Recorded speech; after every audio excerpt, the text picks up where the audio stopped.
Hello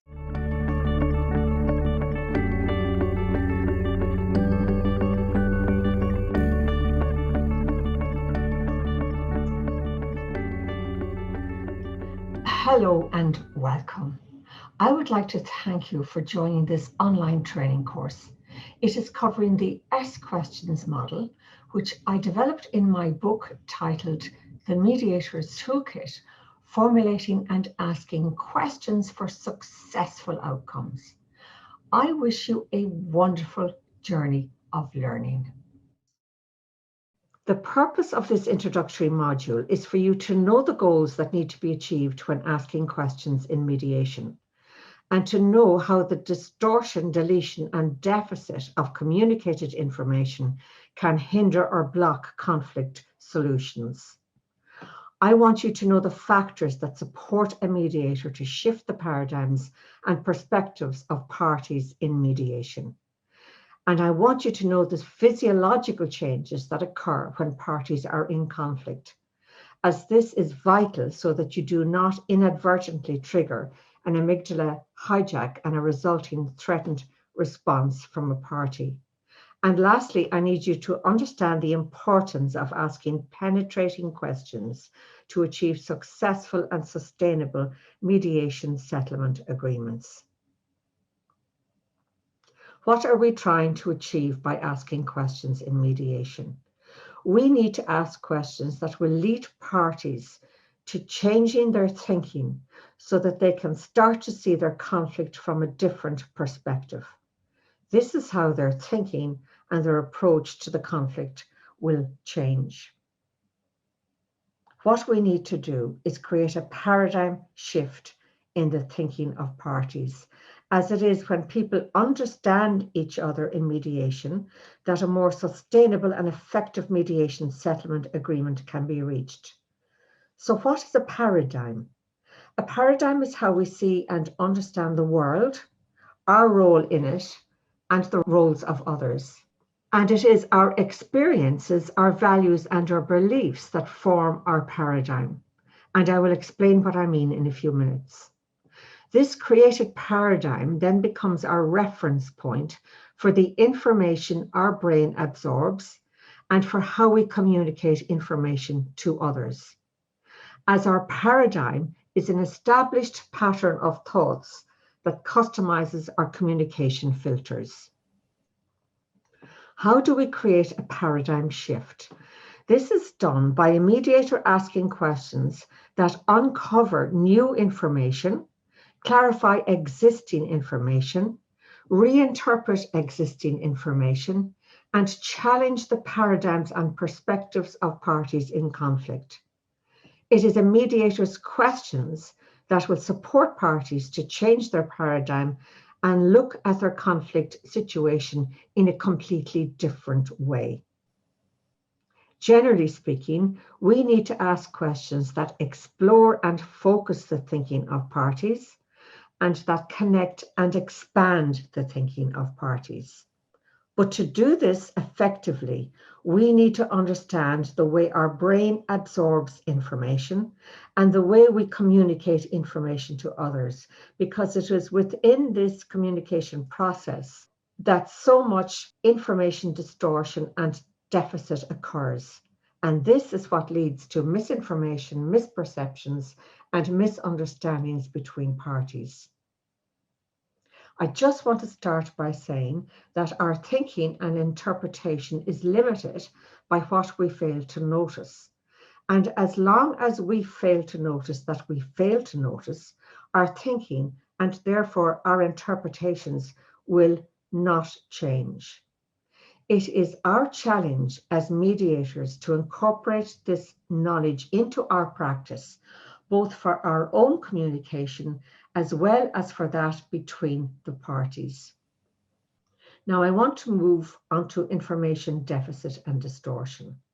The information that our brain actually absorbs is influenced by the amount of information that we have the capacity to take in, the type of information that we take in, and the emotions that surface for us at the time that we are interpreting incoming information or data. I want to talk about the factors that influence the amount of information that our brain absorbs. At any 1 second, there are 11 million bits of information available to us.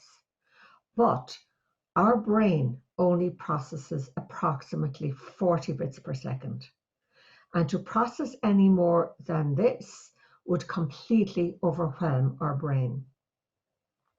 So what we process is minuscule compared to the amount of information that is out there. And you are probably wondering, how could there possibly be 11 million bits of information for us to see at any 1 second? So if you can just imagine a floor rug and its details. What size is it? What shape? How many threads are used? What colors are in it? How thick is it?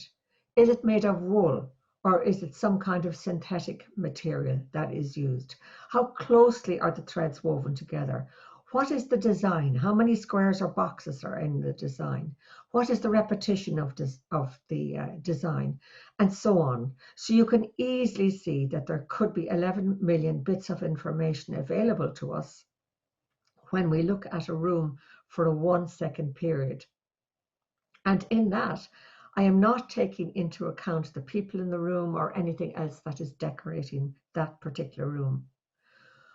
But for us to absorb any more than these 40 bits of information per second would completely overwhelm our brain. When our brain is overwhelmed, it needs to make a processing decision about what it will store and in what category. So it breaks information into these categories. And the first is the information that we need to act on immediately. Then there is the information that can be stored on a short-term basis, but we don't need to deal with it now. And then there is the information that can be stored without any review whatsoever. So you can see why we are left with only 40 bits of information per second out of the 11 million bits available to us. But not alone does our brain need to cut down on the amount of information that it absorbs, but additionally, we humans focus only on that which we want to see, because this affirms our perceptions. And our perceptions are influenced by our paradigm or worldview. This is called assimilation bias. However, we also tend to see and hear only that on which we're focused. So this becomes a never-ending cycle of information reduction as well as information distortion. The second factor that affects how our information can be in deficit and can be distorted is the type of information that we absorb. The type of information that our brain absorbs is filtered by our own unique filters for perceiving and interpreting our world based on the values and beliefs that we have formed, as well as our experiences and the experiences of the significant others in our lives and how their values and beliefs were portrayed and internalized to us. This is known as our paradigm. Firstly, I want to talk about our values. Values are the things that are important to us. They are the principles that shape our judgment, and they guide the way we live. They also guide how we think others should live. A clash in values between people can lead to a high level of conflict, as we expect that others' values should be the same as ours. And when we realize that we are now dealing with somebody with a completely different value base to us, we can become quite threatened by it, as these values are our operating guidelines. And if we find that another person has different operating guidelines, this can shake our sense of security or certainty. The impact of the values of significant others during our formation are what shapes our value base. And just in case you are thinking that this does not apply to you because you have completely different values to what your parents had, You were still influenced by their values, as this is what led you to choose values that were opposite to theirs. To illustrate what I have been saying about values, I would like to tell you a story about one of our famous Irish soccer players. His name is Roy Keane, and he was one of the best players on the Irish team during the World Cup in Saipan in 2002. However, Roy was not happy with the resources allocated to them in terms of the quality of the equipment, in terms of the location where they were practicing. A question arises always. Did he actually decide to leave himself, or was he asked to leave? Either way, civil war broke out in Ireland as a result of Roy Keane no longer being on that Irish soccer team in Saipan. Huge discussions took place over the airwaves, at work, in pubs, in communities. Everybody was very animated, and it was so clear to me that they took one side or the other. Roy Keane was either right for leaving Saipan, or he was wrong for leaving Saipan. And as an exercise in training, I always ask people which side of that civil war in Ireland were they on. And even though it's a few years ago now, there are hands that shoot up immediately, or faces that become reanimated when they start to think about Roy Keane and Saipan. And I ask, what was it about it that was important to them? I tried to get to the values. And I have heard a couple of wonderful examples over the years. So for those who thought he was right to leave Saipan, one person said, "You've got to do the best you can, and you have to aim as high as you can. But how can you do it if you don't have proper resources? You just have to leave." Examples of people who thought that Roy Keane should have stayed in Saipan would say things like, "You stand by your team. I wanted the Irish team to do really well. I'm Irish. I'm part of Ireland. I feel a connectedness with everything that is Irish. This is where I belong. This is my identity and what is important to me." And Roy Keane let me down. So there you can see how the values of people influenced their view as to whether Roy Keane should have stayed or was right to have left. And I always pair it back with people and ask them, what were the messages they got from their childhood? What was it that their parents said to them? And this is what gave way to the final comments that they made, indicating very clearly that it was a value base that influenced their perception of what Roy Keane should have done. I want you to look at this particular image on values. I think it's very helpful in each of us if we take time to analyze what exactly are our values.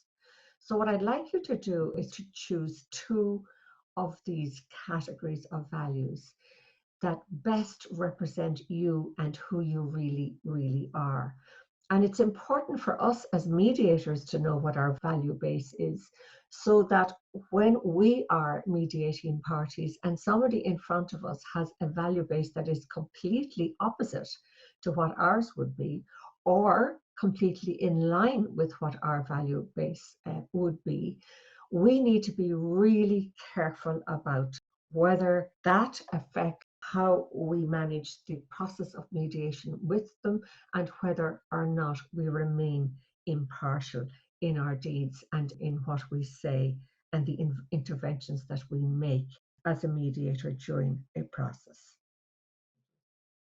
In the photo here, this was the launch of my book, September 18. And on the right is my little grandson, who came the whole way from France, and he became friends with a mediator colleague of mine, Paul Pierce. This is Paul's son, Ted, okay?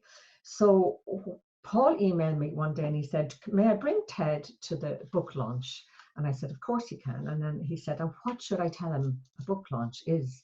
I said, "I think you need to tell Ted that a book launch is when someone spends years writing a book. especially when they know it shouldn't have taken years, or they felt that should have been done quicker. And then when it's done and it's printed and it's all ready, that they go to an upstairs window and they throw it out the window, and that's what a book launch is. That's what Hall told his little son, Ted. And that is exactly what we did at the book launch.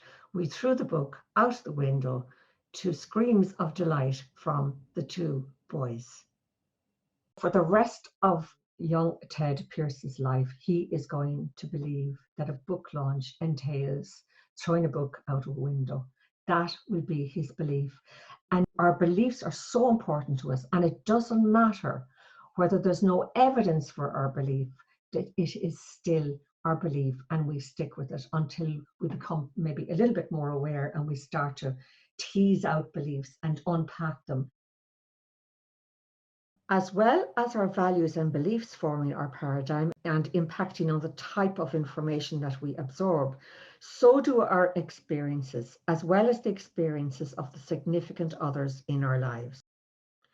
And I had a lovely example of this last month when I went for a walk with a friend of mine. We had walked about 45 minutes and then turned around to return when I noticed her two dogs were with us. So I asked her, how did they find us? And she said, they've been with us all of the time. They came with us from the start of our walk. Because I'm not really interested in dogs, I didn't notice them until we turned around and I saw them. However, if I was a dog lover, then I would have noticed both of these dogs immediately. So we perceive in line with our paradigm and our view of the world about what is important to us. And dogs are not important to me. They were never part of my experience growing up as a child. When we're arguing, when we're in conflict, we are arguing about who we are. And the who we are is based on our experiences, our values, and our beliefs that we hold onto so strongly. Because for us to let them go easily puts us into a place where we're not feeling comfortable. The third aspect of what influences the information that we take in or don't take in, or that is the emotions that surface for us when we're interpreting the incoming information or data. And if you've ever looked back on something that happened where you lost your cool or you were unable to respond, and that would be because the emotions that surfaced for you at that time would have lessened your capacity to be rational. My whole goal as a mediator is to try not to inadvertently trigger the amygdala.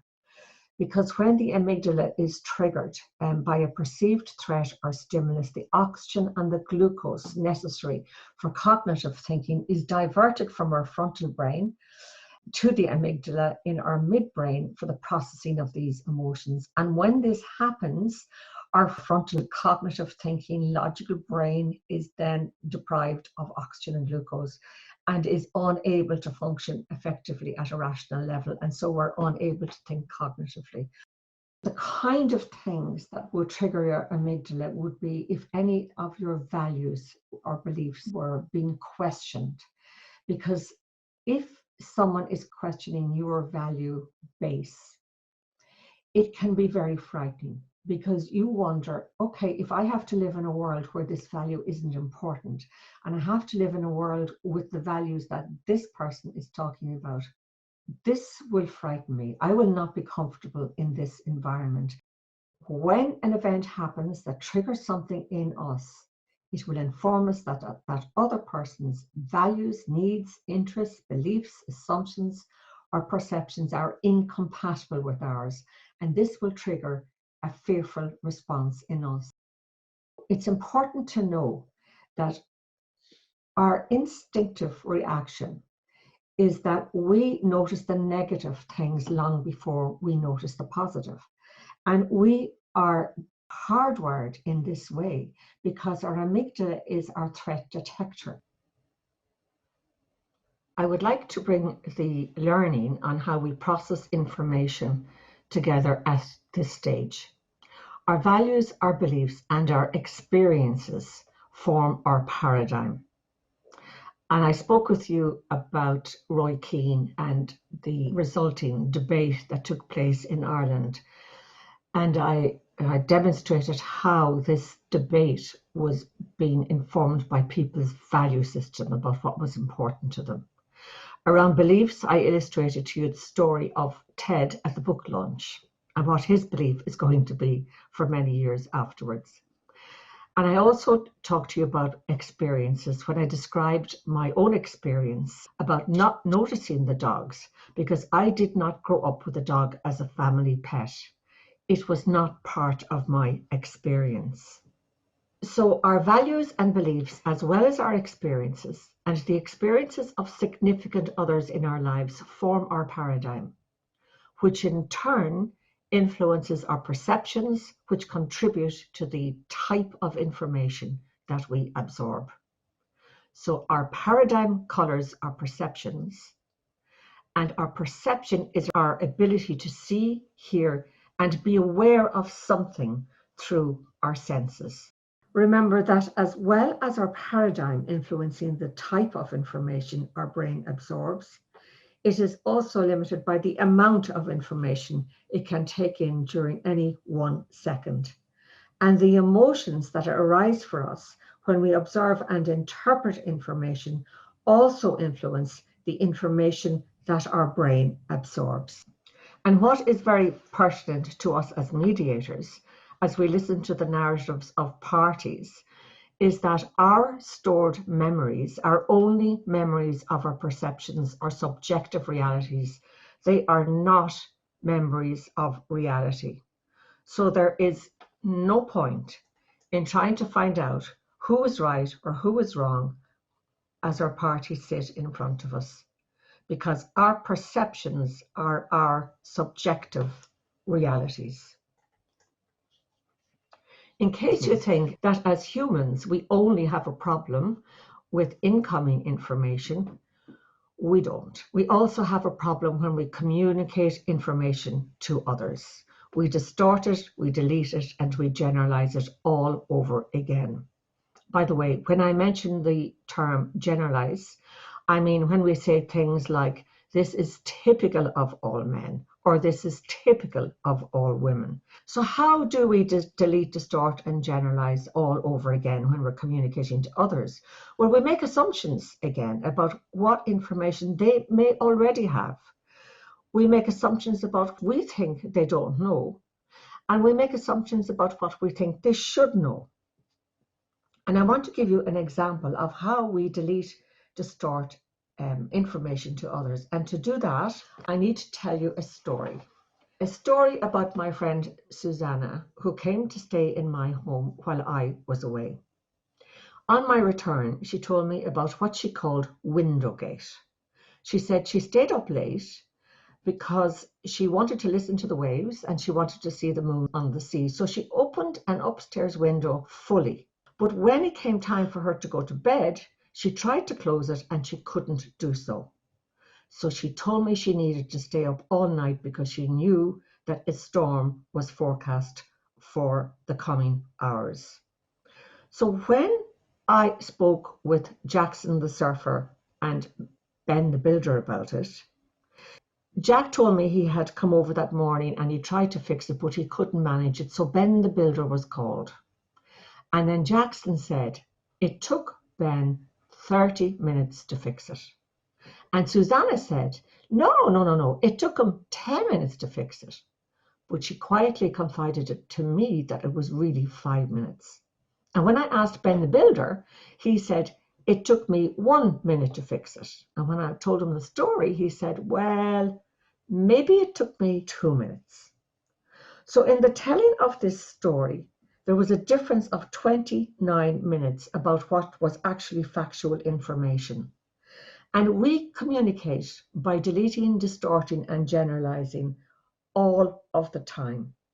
So the challenge for you is to ask yourself, what do you think Jackson, Susanna, and Ben were trying to convey from their unique paradigm and from their perceptions? On a final note, between what I think, what I wish to say, what I think I'm saying, what I actually say, what you wish to hear, what you actually hear, and what you understand, there are 10 reasons why we may have difficulty communicating, but let's try anyway. Please remember to do the reading and the exercise outlined in the workbook for this module before you watch any other modules for the S questions model. The other modules in this series can be accessed by you as a self-study option, and they can be purchased either as individual standalone modules or as a full series of modules. You will find further information on o'sullivensolutions.ie. If you have already read the book, The Mediator's Toolkit, Formulating and Asking Questions for Successful Outcomes, then this training and the role-played film footage will help bring the learning from that book alive for you. And if you have not read this book, then having watched the films will be a reference for your reading and will help embed this learning. This book is available online and at all fine bookstores. Thank you.